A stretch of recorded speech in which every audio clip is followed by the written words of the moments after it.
chart. We've also put this chart on the back of the yellow handout on your table. And so I want you to look at the chart and kind of talk about within your group. Actually, Miss Miller, could you come over? Yeah, Yeah.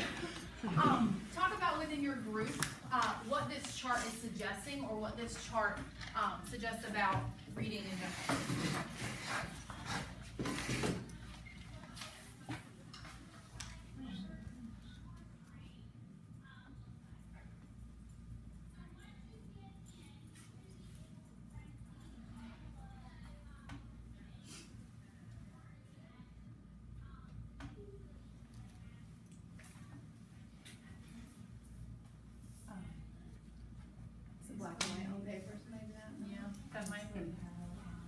Okay, what ideas do we have? Freedom of choice. Okay, what does freedom of choice do? Increase interest. Okay, it increases interest. What else? Yeah, ability, probably.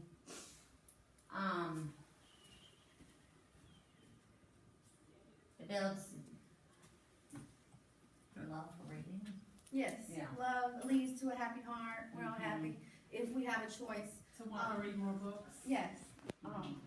So what I'm going to talk to you about is book talks, and I'm the type of teacher that's pretty hesitant to try new things. I feel overwhelmed, and this is my third go around trying book talks in my classroom. So I've changed things.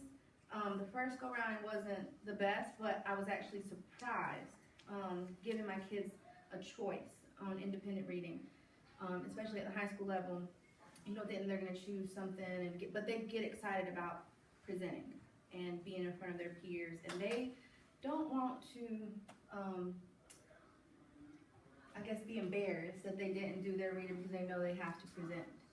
So I have all these resources. If you flip over to the back, my resources for book talks, it'll say bit.ly and then /book talks, which is the same resources that I'm going to show you up here. Okay. So all of these resources are available. So I gave you student resources and teacher resources.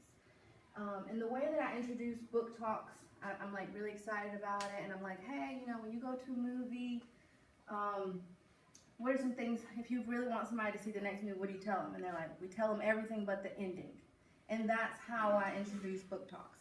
I want you to tell me everything about your book, everything you loved about it. Go read this book, be excited about, persuade the rest of the class to read this book. Like, make me excited about learning something different. And so that kind of like makes them make that connection.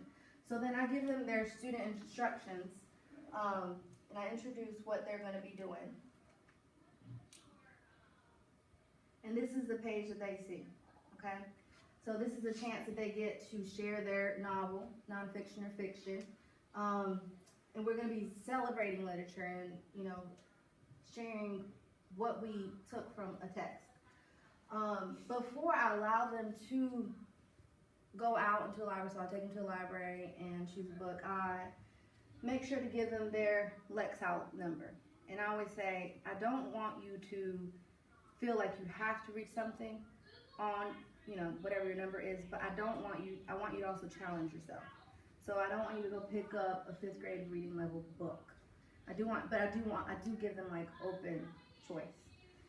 So if you go through, see, you can look this up on your laptop later, so I'm just going to give you a quick run through, but they have their option of a fiction or a nonfiction book, and they have simple criteria, things that they have to cover in their presentation.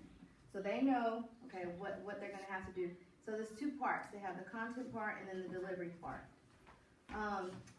The next thing that I have them do after that is, what did I say? Here. I lost it, y'all. But I have them go choose their book, go to the library, they get their books. Oh, and then I have them submit their selection to me. And so they do that on the Google form that's right here. Oh, did I not put it up there? Thought I did. 7. 7? Okay. So they have to fill out this form. They just put their first and last name, and they tell me which book they're planning to read. So then I just quickly go through and glance, okay, this is what they chose. Is it on their reading level? And I mean, that's just, it takes me a day, an overnight thing. The next day I say, you chose a good book, go forth, read this book. And then the next thing we do is I give them a timeline. The people who do book talks, like Benny Kiddo, who's been doing it for years, she does daily book talks. So every day someone presents a book talk. What I do is I kind of use it as the end of the 6 weeks or end of 9 weeks final project they do, where we come in and they know which day they're going to present, so they're ready for that. And in the criteria I listed, they should have like what they should cover content-wise, and they have to have a visual aid. So they're trying to sell me this book. So for this year, we did the Scarlet Letter together. So my kids went ahead and created products, okay? So they came in as a class and we had like a presentation day. So everybody did the Scarlet Letter, so we all knew what that content was about. So this particular student came in, this was her visual representation, and she went through and explained her visual representation. I had another student who actually took the novel and translated it to a, I guess, kindergarten or picture book friendly version of the book. And so that lets me know, they understand the content and they're, to tell me a little bit about it. Then you have some people that are a little bit more simple, but it still tells me enough. They gave me the theme, why they chose to make this letter A. And then finally, after they had these products, they knew once we started our book talks this year, okay, she's gonna want a product. And so then that's what they're gonna be challenged to do this year. So, I mean, after you do it, your third go round, you'll have products or pieces that you can show to kind of model. If you scroll to the bottom of this page, some kids are not that crafty. I'm not a crafty person. So this, and Ms. Butts has more examples of these, but so I kind of showed my kids Ms. Butts examples of her wall that she had last year in her room. So this student last year did The Great Gatsby, and they just gave me a quick one-pager, and then they gave me, in hashtags, told me what this book was about. So I didn't have to read the entire book. I just got, some hashtags. I knew that it had to, bootleggers, flappers, those long cigarette holders, and then they gave me a QR code to the book trailer. Now, if you have a standard student, I would say that this is more of their product, which is still, it's good enough for me, because they've chosen a book and that really interested them, and they like having a choice. For an honor student, I would expect that this QR code would take me to maybe an iMovie of a book trailer they created. That's how I would say to challenge them. But choice is the key, I guess, is what I really want you to, to get from book talks. And after you do one, I would start with one class. I didn't start with all of my classes doing book talks. I took one class and said, we're gonna try this, and I gave them examples, but I gave you some additional resources that I pulled. So if you just go and you kind of browse through to get more information, these are some, so you're not all over the internet browsing. These would be some good resources. When they do present, the way that I have the rest of the class involved in the presentation is I have them complete this book talk rubric for whoever's presenting. So that's part of their grade, whoever's sitting in the audience. So they have to make sure that they give me who's presenting, who they are, they're the reviewer, and did that person make eye contact, did that person have good posture? So then they know, as a student sitting at their desk, that they have to make sure that they cover these pieces. And I always tell them, when you're presenting, I don't say a word. I'm not going to tell you what you should and should not have, because you knew when you got the assignment, you have the instructions. And so what I have my kids do is usually when the ones that are sitting at the desk are like, so what was your favorite part? So you'll have like the kids actually ask the person presenting to kind of help them. But it takes it off of me and it keeps the rest of the class engaged. but Ms. Butts is gonna go over literature circles. So anyone have any questions about book talks? Do you have a book list that they chose from or Yes, anything? I usually, show them like Penny Kittle's list, the ones that have the summaries and the description. If you go here,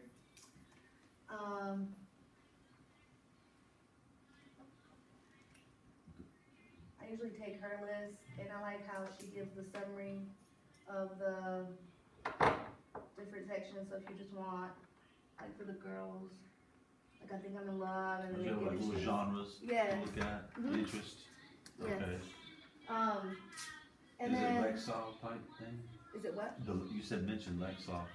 The Let's Out number? So Yeah, you I were talking always, about Lexile earlier. I Is give it- them their SRI, their number, Mhm. what they scored on their recent. Then they can look that up to see. Yes, and then sometimes like for the first one, I had one student who chose a book that was like an 800 reader level.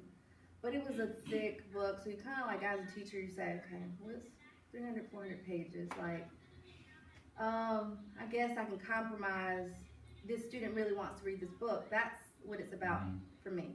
They really wanna read it, and I mean, I'm gonna encourage them. And if their books are not available in the library, I'm always like, okay, just send it to me, I'll make sure you get that book. I don't mind going to Shepherd, I don't mind going to the ECU library and getting that book for you, if I have to come out of pocket, but if that kid wants that book, I'm gonna make sure they get that book. Okay. So I have 2 books that I have to pick up this weekend for 2 students.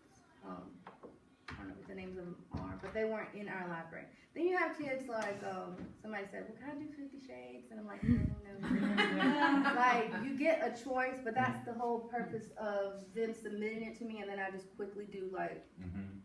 is this appropriate? You know, are they being challenged? So you do the okay before they. Yes. Okay. So if they don't get an okay, they just have to go to a different choice. Or I can kind of help them find a book. Or Ms. Whitson is pretty helpful, the librarian here, Yes, ma'am. at helping them find a book. Thank you. Thank you. Alright, so I'm gonna talk to you about lit circles. Last year was the first year that I had done it, and when I was introduced to lit circles, it sounded like a crazy hot mess. But it actually turned out to be something, it turned out to be something beautiful. So let me show you what I've got. Okay, if you look, are you guys on your iPads?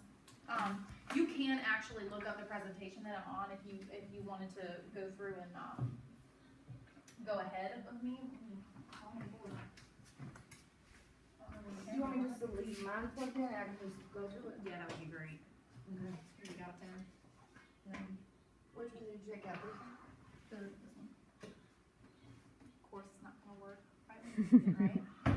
But it's the lit circle one. Yeah, but you still have access to this, this presentation, and it's basically a step-by-step of what literature circles are. So, a big overview would be literature circles there's a lot going on all at the same time. However, it's very structured. So there will be several different groups, and each group is reading a different book, okay? And again, like I said, it sounds like chaos, but let me show you how it makes sense, okay? Thank you. Can you go to the next slide? Next slide. Okay.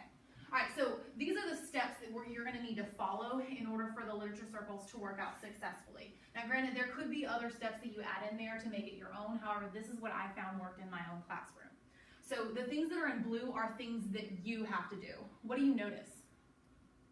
The things that are in black are the things that the students have to do. What do you notice?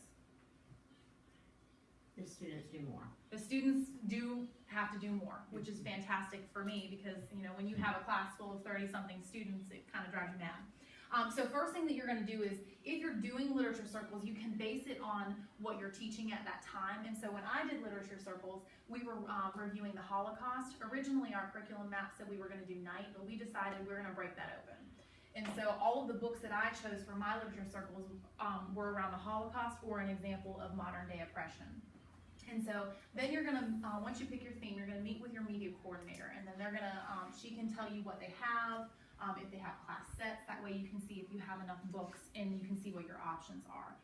The next step is probably the funnest part for the students, because you get to take them to the library and they get to just walk around and touch and feel and read and look at pictures and books and all kinds of stuff. And so they're gonna interview the book to see what they're interested in. Then they're gonna mark what book they're interested in the most on a rating sheet, and I'll show you what that looks like in a second. Okay, then you're gonna assign the groups based on the interest. Can you go back? Oh, That's what the book pass looks like. You're gonna assign the groups based on interests, and so really this process takes maybe 20 minutes, if that. And so you just lay this stuff out on a table and say, all right, all these people like this book, we're gonna put them in a group. And it's really interesting to see the types of students who decide they like the same book. I had a group last year, and these two girls were at each other's throats the entire 6 weeks. And then, sure enough, they're the only two who chose this one book, and they worked out amazing. Yeah, so I mean, it was an interesting turnout. So what you do in the background is when they're choosing their books and you've assigned the groups, the next day you're gonna come in, or the next time you talk about this, you're gonna come in and you're gonna tell them, all right, these are the meeting days that we're gonna have in the future, okay? Their job is to decide what chunks of the book they're gonna read by those dates. That way when they come to the meeting, they're prepared and they're all on the same page, literally, okay? On the meeting days, the students will get 30 minutes. You put 30 minutes up on the board and they just go and they just talk. Now, in the past, I've done standard and I've done honors. Standard students may need a specific area to focus in. So if you're at the time, you may be focusing on a specific theme, or you're focusing on a specific skill or a specific topic. You can tell them focus on this within your book, or you can just kind of leave it open.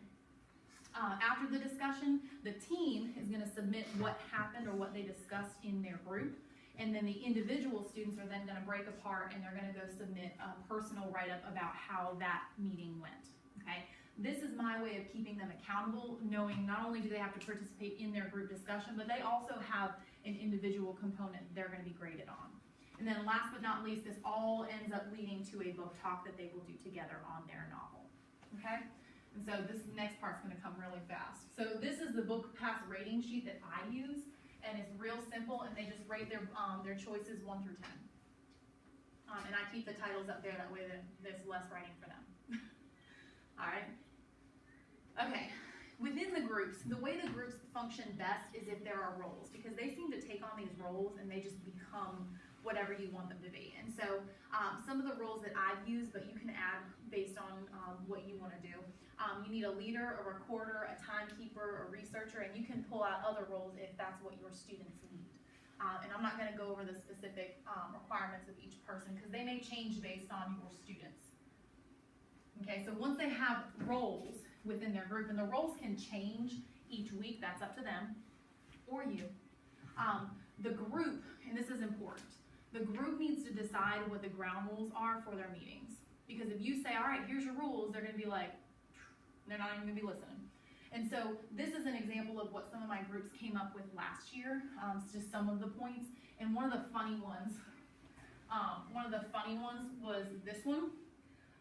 The first time I did it, I noticed that they would be talking and then they wouldn't like what was going on in that conversation, and they'd go listen in on somebody else's book conversation. And while I was excited that they were interested in everybody else, the group that was left without a partner, they were really upset.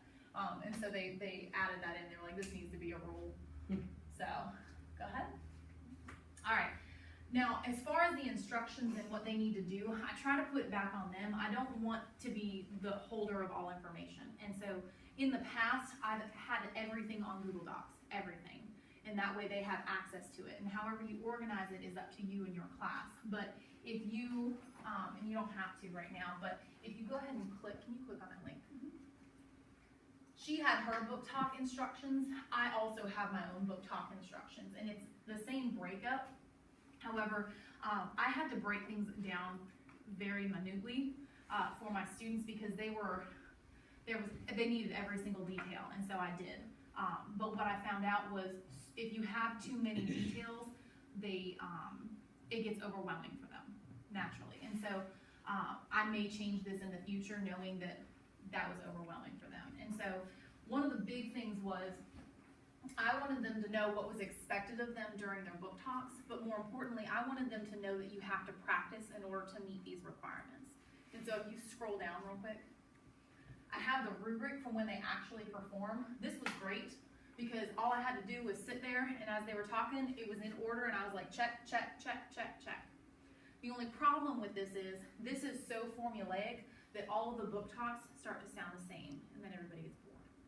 So this year we're gonna switch it up and try and add some more visuals. And so I was able to rate everything and move on. Okay. I think with the book talks, my biggest takeaway as a teacher, when they're presenting, because they do get a choice, I learned so much more from their choice. In novels, I'm like, you know, because we make assumptions, and I mean, some of the books that they really get into, I mean, it really surprised me. And then I learned about all these different titles, like what's the hot topic, or what's in, and then I mean, this year what I'm gonna challenge myself, because I think the biggest piece that I've been missing is the modeling piece. It's like giving them the book talk, or assigning them the books, but not reading with them. That has been the piece that I've been lacking, have been missing. So this year, I told them, y'all, I'm gonna read with you guys, I'm gonna choose a book, and I'm gonna do book talk. So I'll go first, and hopefully that will help, for them to see me in that role. I really think it's gonna make a difference. And they get excited too, because if you're doing a book talk, and they're like, oh, you should read this book next, and so that kind of lets you know that they appreciate that you're also suffering with them. In a sense. Okay, and I think that was the last slide. Can you check? That would probably be good for the lower grades to do it too, an introduction to it. Yeah, absolutely. And I mean, you can do it with whatever books or whatever text. I mean, you could do this with an article and do it just 1 week instead of doing it multiple weeks. And if you just Google book talks, so many things will come up for every grade level. Some of the products or the visual, I always just call it a visual, because visual leaves it open to, it could be a product, it could be something that you present on, it just, a visual. That's what I want you to leave me with. And just, a book dealing with basketball, like one kid just had a basketball, and he said, he talked about the basketball, so he didn't have to create anything, but that served as, in my opinion, a good, it just depends on how, if you make it so that it's a task, they're gonna hate it, and I don't want them to hate reading. Yeah, and one of my biggest takeaways was, and I already talked about this, is too much documentation and too much writing. It just kills them.